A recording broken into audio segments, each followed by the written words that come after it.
Hey there, Patrick again.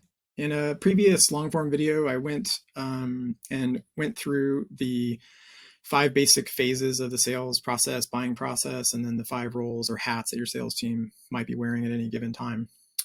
I thought it would be helpful to go more in depth on those five and talk about the role, the responsibility, KPIs, personality styles, what might be motivating them, and then kind of in sort of incentive structure that you might have. Next up is, previously we talked about the influencer. Next up is the hunter. That is their role.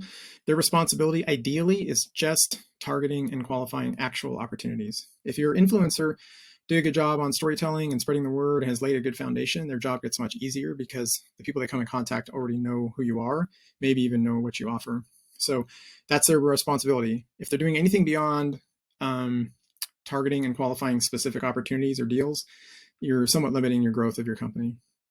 The personality style is such that it should be high driver, backed up by a pretty high influence or expressive behavior. And what that does for you is they're good communicators. They have that influence to smooth over the rough edges, but they're pretty well driven and goal-oriented and results-focused.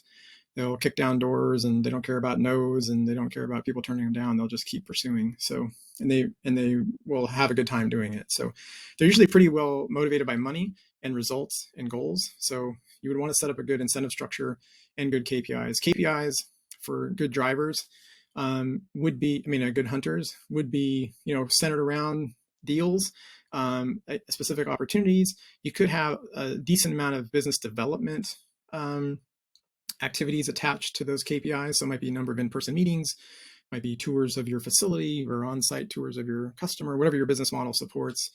Those are important KPIs. So, meetings, lunches, dinners, personal connections, and then also a certain amount of KPIs attached to specific deals that they were responsible for bringing to the table.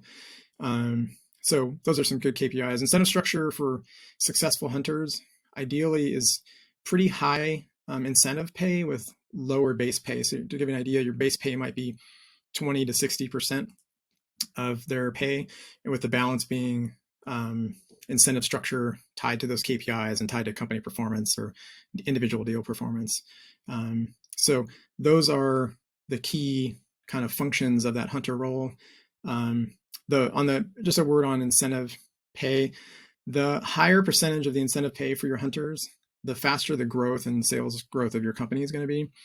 Keeping in mind that high growth can also be a little bit messy. So it needs to be compatible with your space, your industry, your business practices, your processes, all that good stuff, if you want to gear up for that kind of growth. And so next up from here, we get to the expert. So we'll talk about that in the next video. And I'll include like a little graphic of these different five roles in the notes of this video as well. Thanks. See you.